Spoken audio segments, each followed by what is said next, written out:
Assalamualaikum warahmatullahi wabarakatuh. Halo semuanya. Pada pertemuan kali ini kita akan membahas pengantar regresi spasial.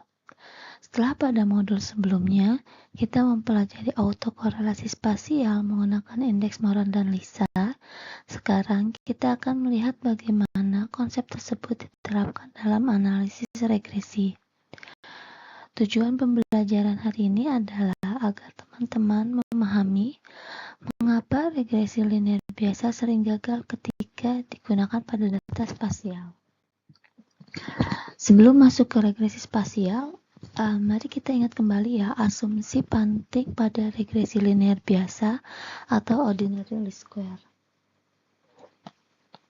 Nah, bisa kita lihat asumsi dari OLS salah satunya adalah mengasumsikan setiap data berdiri sendiri dan hubungan antar bersifat global. Misalnya kita mengukur tinggi badan mahasiswa. Tinggi badan mahasiswa tidak mempengaruhi tinggi badan mahasiswa yang lain. Sehingga asumsi independen masih masuk akal. Namun pada kondisi data spasial, kondisinya akan berbeda. Sebagai contoh, harga rumah. Ketika sebuah harga rumah tidak hanya dipengaruhi luas bangunan atau jumlah kamar, tapi juga dipengaruhi dari harga rumah-rumah di sekitarnya. Begitu juga misalnya angka kemiskinan, antar kecamatan, penyebaran penyakit, curah hujan, dan kualitas udara. Nilai pada suatu wilayah seringkali dipengaruhi wilayah tetangganya. Fenomena inilah yang disebut dengan spatial effect. Selanjutnya, mari kita bandingkan regresi biasa dengan regresi spasial. Daripada regresi non-spasial, kita menganggap semua observasi itu independen dan menggunakan satu model global untuk seluruh wilayahnya. Sebaliknya, pada regresi spasial,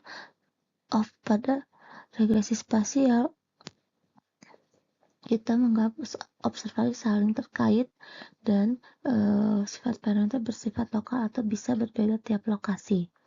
Dengan memasukkan informasi hubungan antar wilayah, model spasial biasanya mampu memberikan estimasi yang lebih realistis dibandingkan OLS ketika memang terdapat efek spasial. Nah, apa sih regresi spasial? Nah, regresi spasial merupakan pengembangan dari regresi klasik yang dirancang untuk menganalisis hubungan antar peubah dengan mempertimbangkan dimensi lokasi atau spatial effect sebagai faktor yang berpengaruh. Pendekatan ini muncul karena keterbatasan regresi spasial non-spasial dalam menjelaskan fenomena yang memiliki keterkaitan geografis.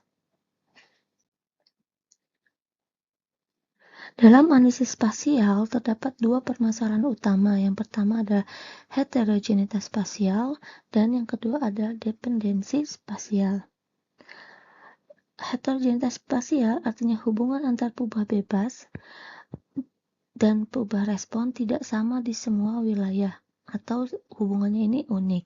Sebagai contoh, pengaruh tingkat pendidikan terhadap pendapatan mungkin sangat kuat di kota besar, tetapi bisa jadi lemah di daerah pedesaan. Masalah kedua adalah dependensi spasial, artinya nilai suatu wilayah dipengaruhi oleh wilayah tetangganya. Contohnya penyebaran penyakit menular. Jika suatu wilayah mengalami peningkatan kasus, maka wilayah di sekitarnya bisa saja juga ikut mengalami kenaikan. Perhatikan ilustrasi pada slide ini. Di wilayah perkotaan, misalnya di sebelah sini nih,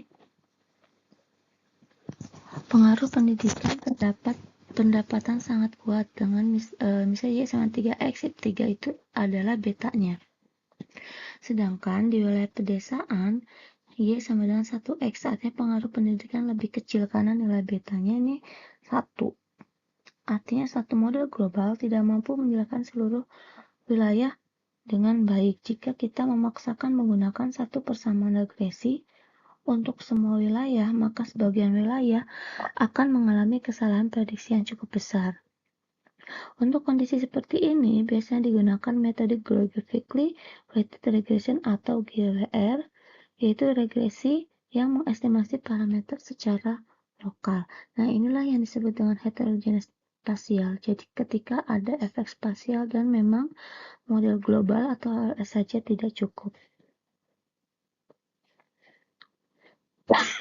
Sorry. Nah, persoalan kedua yang sering muncul adalah dependensi spasial. Bayangkan misalnya tadi harga rumah di suatu kawasan naik, sedangkan maka harga rumah di kawasan sekitarnya juga ikut naik. Nah, hubungan ini disebut karena adanya pengaruh lokasi. Nah, ini bisa jadi terjadi karena misalnya efek penularan ketika tingkat kemiskinan atau penyakit menular. Nah, solusi pemodelannya biasanya digunakan spatial auto regresif atau SAR, atau juga bisa spatial error model, ketergantungan pada galat dan faktor sembunyi. Model-model tersebut memasukkan informasi hubungan antar wilayah melalui matrix bobot spasialnya. Apa yang terjadi jika kita tetap menggunakan OLS padahal data memiliki efek spasial? Nah, ada 3 akibat utama. Pertama, errornya jadi berkorelasi. Ini asumsi independensi galat dan regresi jadi dilanggar. Yang kedua, underestimate standard error. Ketika standar error menjadi bias, sehingga hasil uji T-nya maupun uji F menjadi tidak lagi dapat dipercaya. Dan yang ketiga, sehingga kesimpulannya bisa salah. Misalnya kita menyatakan suatu perubahan signifikan padahal sebaiknya tidak, atau sebaliknya.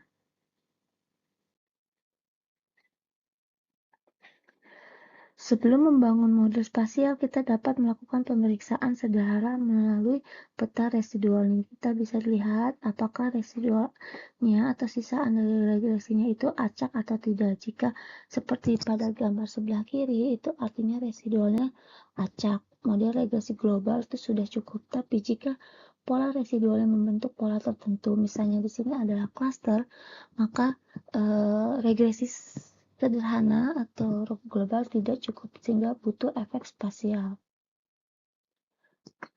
Setelah melihat pola residual secara visual, kita perlu melakukan pengujian statistik menggunakan indeks Moran.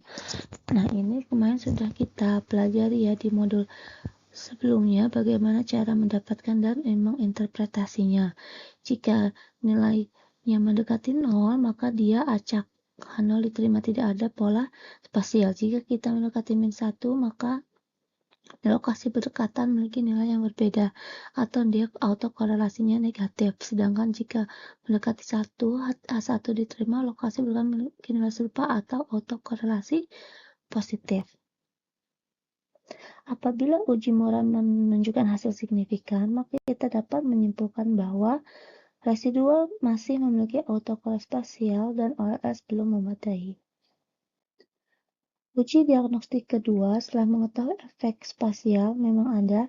Pertanyaan berikutnya adalah model apa yang harus digunakan? Nah, untuk menjawabnya digunakan uji Lagrange multiplier ini. Jika LM signifikan, ini adalah rumusnya.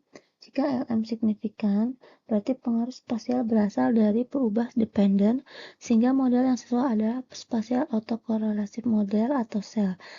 Sebaliknya, jika LM error signifikan, bukan lag-nya yang signifikan, maka yang cocok adalah model SEM.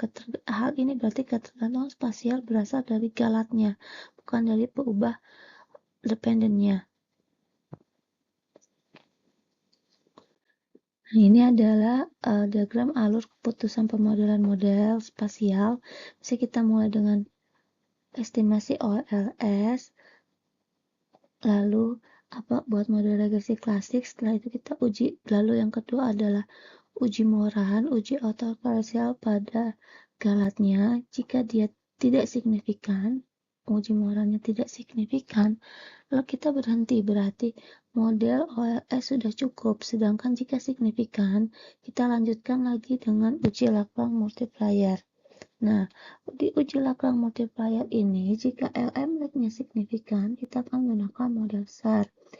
Jika LM error-nya yang signifikan, kita menggunakan model SEM. Tapi jika keduanya signifikan, kita akan menggunakan robust LM test. Nah, dengan mengikuti alur ini, kita dapat Memilih model secara sistematis dan berdasarkan hasil pengujian secara statistik. Ini adalah perbandingan model regresi non-spasial dengan regresi spasial.